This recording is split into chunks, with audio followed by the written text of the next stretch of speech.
Perfect. Okay, so let's start with the first speaker. Again, I will introduce one at a time. This way, we are sure that people know who is talking. So first speaker is Josh Bongard. He's professor of computer science at the University of Vermont, where he runs the morphology, evolution, and cognition laboratory, where he studies evolutionary robotics, evolutionary computation, and physical simulation. Now, one thing I didn't tell you, you're all first-time speakers here. My introductions are notoriously very brief, okay? That's all you get, one sentence, maybe two. But the audience can find a lot more if you go back where you registered, or at lasertalks.com, you'll find full bio and a link to their web pages where you can find a lot more information. The laser talks are 20 minutes, they're just a teaser. There's a lot more behind what you hear tonight.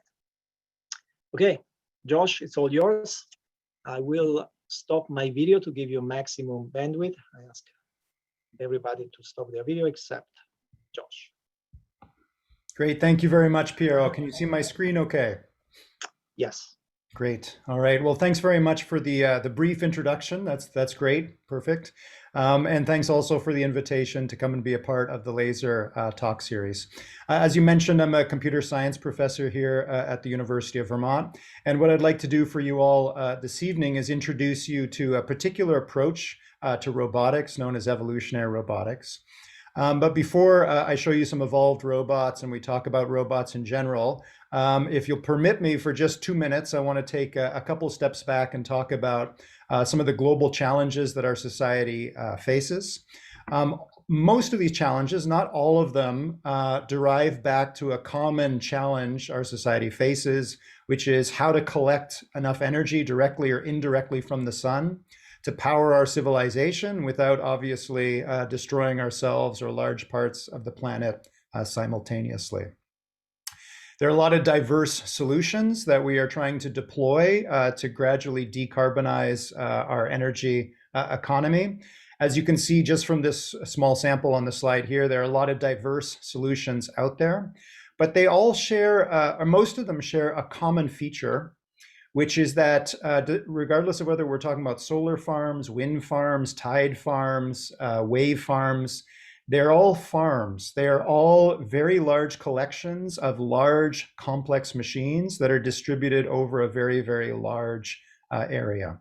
The current challenge we face is how to scale up these various farms or swarms of energy collectors so that they could actually make a dent in our collective carbon footprint.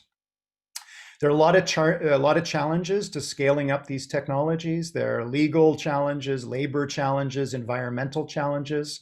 But I would argue one of the major challenges is simply the economic challenge.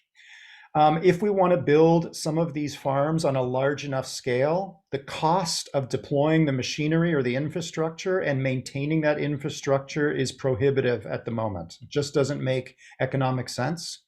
Why is maintaining a solar farm or a wind farm or a wave farm so prohibitively expensive? The reason is because all of the construction and maintenance is done by hand. You have a look at any construction site, whether it's building houses, buildings, bridges, roads, wind farms, wave farms. It's all artisanal. It's all done by hand. It's all done by people. And when people are involved, obviously, everything is very expensive.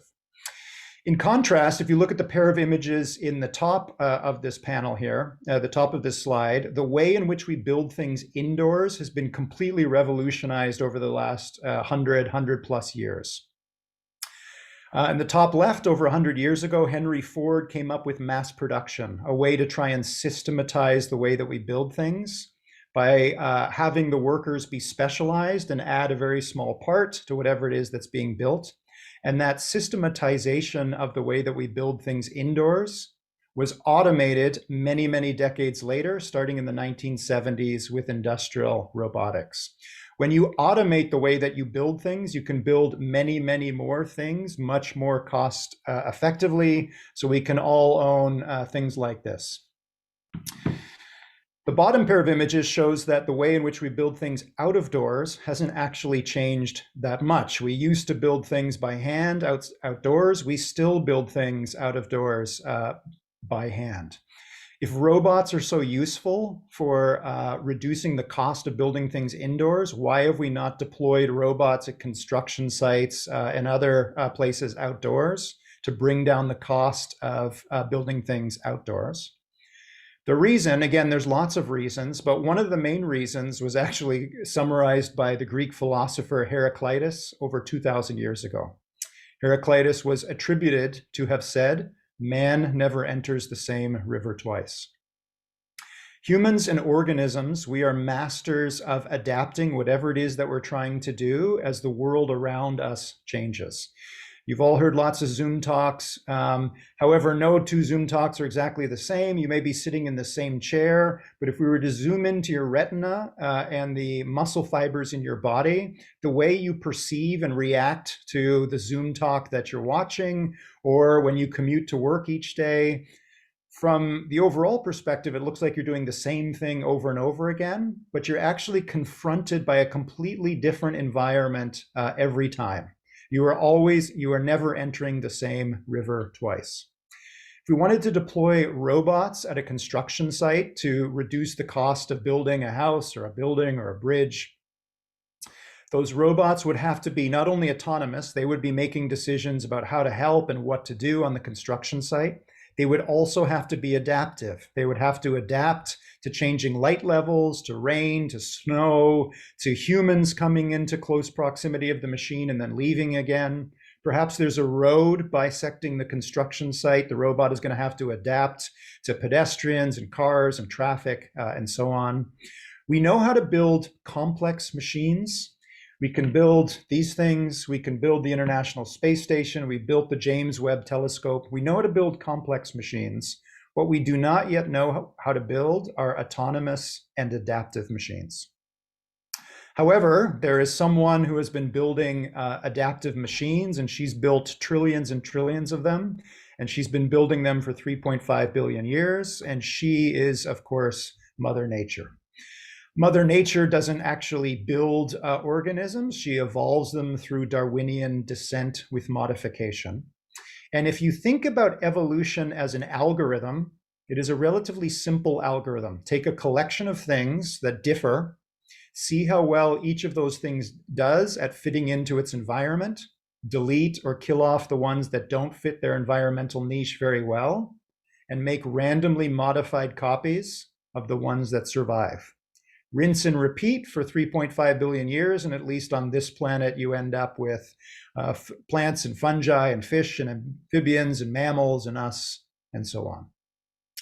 So in evolutionary robotics, the basic idea is instead of a human roboticist sitting down and building the body and or brain of a robot to try and make it autonomous and adaptive, we as designers take one step back. And instead, we write a computer program known as an evolutionary algorithm or a genetic algorithm. And that evolutionary algorithm will try inside a computer to evolve a virtual robot to do whatever it is that you want that robot to do. Here's a very old example. This is our version of the metaverse here. You're looking at a physics engine, and inside that physics engine, the evolutionary algorithm is gradually evolving robots to, as you can probably guess, grasp and lift this blue object onto the robot's back. I'm showing you a sped up version of this evolutionary process, which took about an hour on a personal computer. Pretty simple process. I'm going to speed up this evolutionary algorithm again and just show you a few points along this evolutionary progression. This evolutionary algorithm actually ran for a full day on this PC. And you can see that not only did these robots evolve to grasp and lift this blue block onto their backs, but every time they evolve to successfully grasp the object, there's a change in the robot's virtual environment. The environment is getting more difficult. The object is being placed further away from the robot, and the robot has to evolve the ability not just to find and grasp and lift and hold on to that object.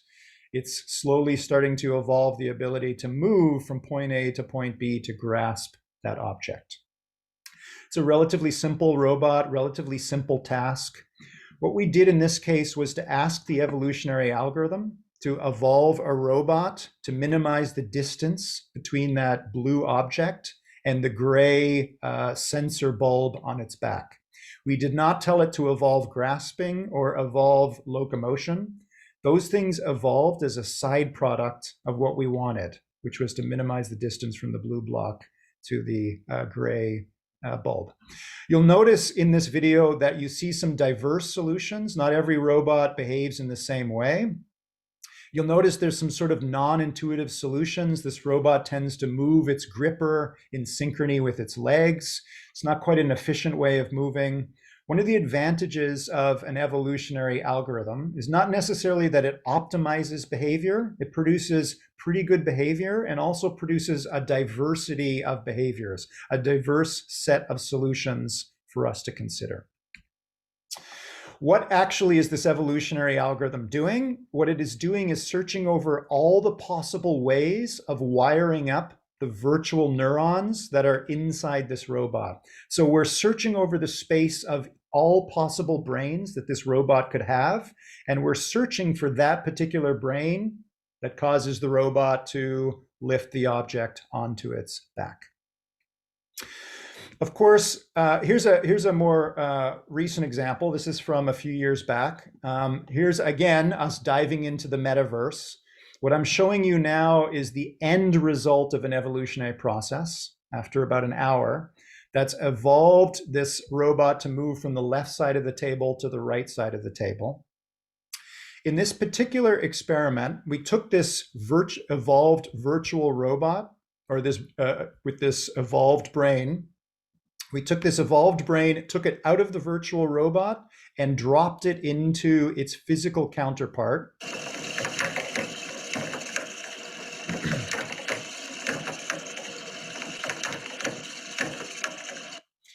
And in this case, the physical robot moves from the left side of its physical table to the right side of its physical table, more or less in the way that its evolved virtual counterpart did. This transferal from simulation to reality is known in robotics as sim to real. So typically what we do in evolutionary robotics is evolve populations of virtual robots. Once we have a virtual robot that does what we want it to do, we take part or all of that robot and bring it into reality. We can tell that evolutionary algorithm what the building blocks are that it can play with. In the experiments I've shown you so far, the evolutionary process is playing around with virtual neurons inside the robot, sort of rewiring the brain of the robot. Again, as designers, we can take another step back and allow the evolutionary algorithm to tinker not just with the robot's brain, but with its body as well. In this next experiment, I'm going to show you some robots that are built from different colored cubes. These cubes are soft and can be deformed, as you'll see in a moment. And what the evolutionary algorithm is going to do now is to try and put together different cubes that have different material properties. Some of these cubes are stiffer, some of these cubes are softer. It is sculpting or evolving the body plan of the robot, and it is also evolving the virtual neurons inside. It's co-evolving the body and brain of this virtual robot. You'll notice at this point in the evolutionary process, it's found this 3D shape that produces this slow-moving behavior. And a little bit later in time, the evolutionary process has found this body plan, which allows the robots to move much faster. So we're evolving faster and faster moving virtual robots. And again, we can then try and cross the sim to real gap. We can try and bring some of these evolved robots into reality. Here you see Sam Kriegman, my former graduate student, who's going to present a laser talk in a month's time from now. You can see Sam here taking some hollow cubes. These are built from silicon, a flexible material. And he's putting some air tubes into these cubes so he can inject some air into these cubes and deform them. And this is a snapshot of Sam actually building up a physical version of some of these evolved virtual robots. So I've shown you an evolutionary process that works with neurons and tinkers with ways to connect neurons. I've shown you an evolutionary algorithm that plays with blocks and figures out ways to wire up these blocks. What other kind of building blocks can we make available to an evolutionary algorithm? In this last experiment that I want to introduce you to today, we're going to use, we're still going to allow the evolutionary algorithm to build robots from cubes. I see that someone has raised their hand. So whoever raised their hand, if they want to unmute themselves and ask their question, that's fine with me. I don't think they can unmute themselves. So they can post a question in the QA. Okay. All right. We'll tackle your question in the Q&A. So in this last experiment, the evolutionary algorithm is still in the metaverse, in the simulated world. It is going to play with blocks. Those blocks have particular material properties. The blue blocks are going to be soft and passive. They can be pulled and pushed by other blocks. Piero has his hand up. Piero, did you have a question or a comment? No. Okay. No. Oh, okay.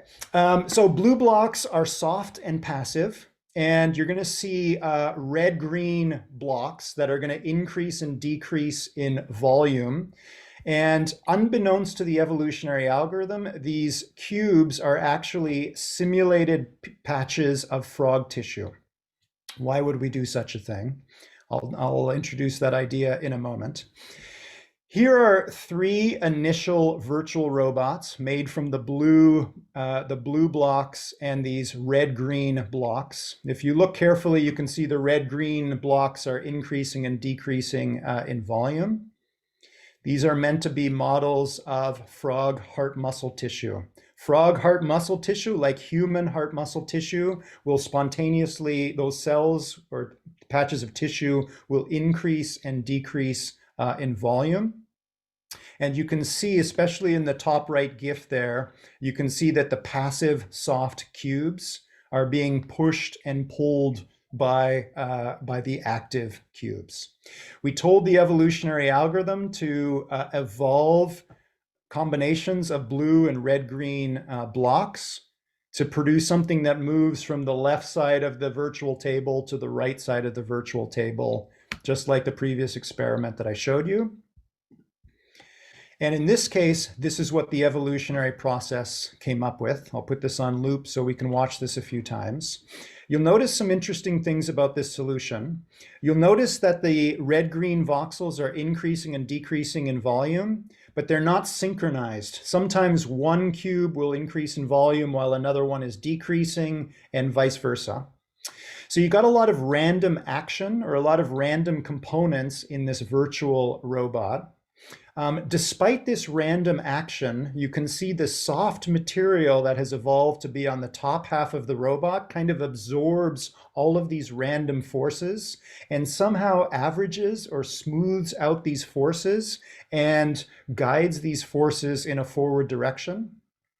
So that if we were to trace the trajectory or the movement pattern of this robot, it's moving in a more or less straight line from left to right. Evolution has been able to create a relatively reliable machine that moves reliably, even though it's built from random parts. This is an exceedingly non-intuitive thing for a human engineer to design. These are the kinds of design problems in which an evolutionary algorithm is particularly useful.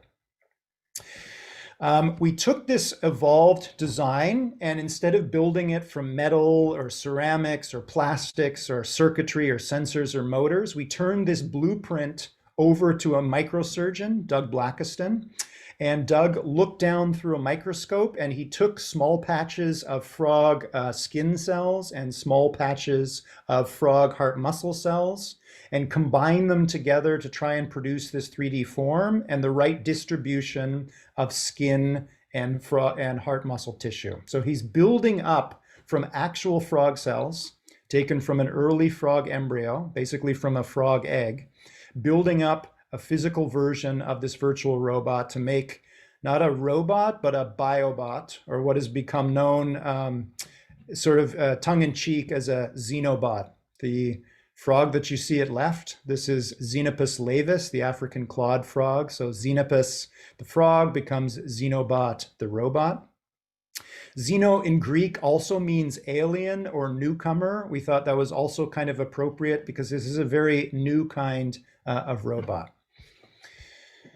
After Doug had built up this design from frog heart muscle tissues, he produced something that's about 1 millimeter in diameter. So it's just visible to the naked eye. And if he places this small Xenobot in the bottom of a petri dish, this physical Xenobot moves from left to right, more or less like the its evolved virtual counterpart. So this is a very new application in robotics. These are now biobots. These are robots built completely from biological tissue. And what I've shown you very, very briefly over the last 20 minutes or so is sort of a fast forward through robotics. In the first decades of robotics, we built rigid machines that had jointed appendages like us, built from rigid materials. I showed you soft robots, where now we can build robots that deform their own body to perform certain behaviors. And finally, now we have entered this new era in robotics where we can build robots built purely from biological tissues. What I showed you here is our ability to evolve Xenobots that walk. We introduced this work 2 years ago. We published a second paper in this series in March of 2021, where we showed evolved Xenobots that could swim. And just last month, we published our third paper in this series where we showed that we could evolve Xenobots that self-replicate. I don't have time to go into the details of any of these, although again, Sam Kriegman will be back here to give a laser of his own next month, and he will go into a lot more detail about these Xenobots, or otherwise known as computer-designed organisms. So I think I will stop there, and I'm happy to take any questions. Wow, great. So you did speak with Sam. You knew that he was going to speak. It was meant to be a surprise. Ah, okay. Excellent presentation. First, let me start with some sort of historical questions. So I've been following the field of genetic algorithms, as they were called back then, since Ingo Rechenberg and John Holland. By the way, I don't know if you know that Ingo Rechenberg died a few months ago. I did not know that. Oh my gosh. Very anyway, sad so to hear. genetic algorithms, I mean, one can go back to Turing, but let's just go back to them. We're talking early 70s, we're talking 50 years. So in 50 years, from the point of view of the algorithm, has there been some major changes, or we're still pretty much using the same kind of genetic algorithm? There have been some significant changes, which obviously I had no time to go into today. Genetic algorithms from the very beginning, and as you mentioned, even going back to Turing, they are a form of AI. They are a type of search process that, like every other search or optimization process, has to balance exploitation and exploration. So exploitation meaning making improvements to known partial solutions, exploration meaning looking for new solutions. How do you determine, or how does the optimization process determine how to balance the amount of exploration versus exploitation? This is an exceedingly non-trivial question, and there's been a lot of work to try and do this in a dynamic way, to do this in a parameter-free way. We use a particular genetic algorithm called age fitness Pareto optimization, which also includes the concept of Pareto optimality, multi-objective optimization. So there have definitely been a lot of advances in evolutionary algorithms. They have, like everything else in AI, been overshadowed by deep learning in the recent years, but it is definitely still an active community. Okay, great. I'll let you take the questions. There's 4 questions in the Q8. Can you see them? I can. I'll just do them in order here. Santiago asks, how can the complexity of non-virtual worlds be reflected in virtual training environments for evolutionary robotics? Since evolutionary algorithms are relatively simple search meta-heuristics, the main challenge is to model environmental dynamics of task domains. In other words, how do you minimize the behavioral mismatch between virtual and non-virtual performance? That's a great question. So I mentioned sim to real. There is the much more difficult challenge, which is real to sim. How do we extract unknowns from the real world and retroactively build those back into our computational models? We use an approach known as active learning, and we use query by committee, a particular active learning approach, where often what the evolutionary algorithm is doing is not evolving an optimal design or an optimal robot. It's a robot that is designed to reduce our uncertainty about what we're missing, reduce the uncertainty in our models. So some of our robots are designed to elicit new information from the real world that then gets built back into our computational models. Yep, thanks for that question. Next question is, could the metaverse be used to further medical technology? If it could, what sectors of the medical economy could it advance? I am not an expert in the metaverse. Our next two speakers probably will be able to speak to that question better than I can. I can tell you about the Xenobots, though. The hope is that if we can build biological robots from frog tissue, we should, in the not too distant future, be able to build biological robots from other species as well, including humans. The hope is that someday we might be able to build human biobots, and we might be able to make them from the patient's own cells. You can imagine actually ingesting biobots. They're smaller than a millimeter in diameter, and they might be able to do useful work inside the body. So I think there's some interesting medical, there may be some interesting medical applications of biobots in the years to come. Another question. I was wondering, what are some current problems that these unconventional robotics are able to tackle? So I just mentioned one of them. There is actually work in micro robotics in medical domains, again, about trying to do useful work inside the human body. The one thing the human body hates above all else is small amounts of metal or non-biological materials. It's one of the worst things you can do to a human body from the inside. So I think biological robotics, which are both biocompatible and biodegradable, could be useful in a lot of domains that are closed at the moment to robots. Next question, how do you program biological entities or biological robots, gene modification? That's a great question. So in the Xenobots that I just showed you, these are genetically unmodified, they're made from genetically unmodified frog cells. My biology colleague in all of this work, Mike Levin, he runs the Levin Lab at Tufts University. His whole research paradigm is situated on the concept that DNA is not the software of life, it's the hardware of life. Genes encode proteins, but how proteins and cells, once they're constructed, rearrange or guide morphogenesis, it's not so much encoded in the genes. We were all taught in high school biology that frog DNA encodes frogs and human DNA encodes humans, but I just showed you something that is definitely not a frog. But if you were to crack open any of those cells and look at the genetics inside, you would see genetically unmodified frog DNA. So one of the other things that Xenobots are doing, I think, is helping us reassess our understanding or readdress our understanding of what the genotype is for and how phenotypes form. Next question is from Irene, and I'll just pause for a moment. Piero, I'm not sure how much time I should take for Q&A. You're pretty good. You're pretty good. You give short answers, so that's good. Okay, all right. Just stop me when we run out of time then, please. Irene asks, saves cost in manufacturing, but what about societal cost? The inventors have high satisfaction work, but the ordinary workers will be unemployed if this technology is employed en masse. Irene, I think that's a great question. I don't have a good answer to it. We are obviously in the midst of a technological acceleration. We are creating new technologies at a faster rate as we go, and that is causing huge disruptions in the labor force. As a roboticist, yes, I take satisfaction in my work. I hope that if I don't, hopefully other people find ways to apply robotics in useful ways. We're in the midst of a pandemic. Imagine if the pandemic had happened before Zoom was invented or other technologies that are supporting us through the pandemic. Obviously, technology is causing a lot of problems, but I am still an optimist that we can try and design technologies that are useful and safe to use, and hopefully work alongside humans rather than replacing them. I wish I had a better answer for you. It is definitely a difficult question.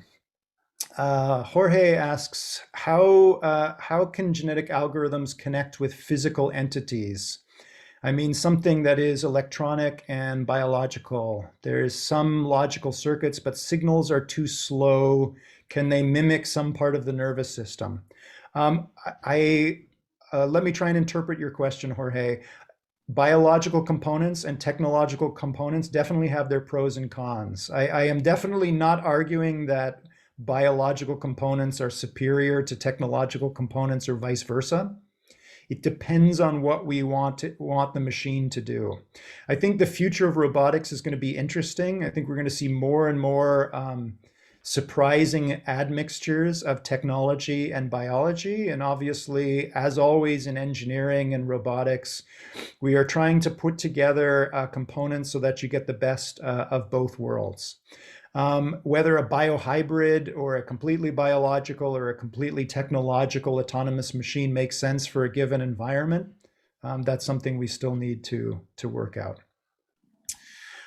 Next question is, how do you guard against evil use for biobots? I imagine armies of biobots. You're not the only one. Obviously, Hollywood has had a lot of fun with this idea over the years. I don't think Xenobots or Biobots are unique. Any new technology has dozens or hundreds or thousands of applications, some good, some not so good. As a scientist, I felt that it was our moral responsibility to make clear that this technology is possible, as I showed you today. What we want to do with that technology, how we want to regulate it, whether we want to try and ban this technology is a discussion I think we should have. It's important at the moment to just know that this technology is possible. What we want to do with it moving forward is, again, a good question. It's not a question that myself or the other members of the scientific team should be answering. That is a question that all of us should be addressing together. Wow, breathtaking presentation and great questions and good answers. Yeah.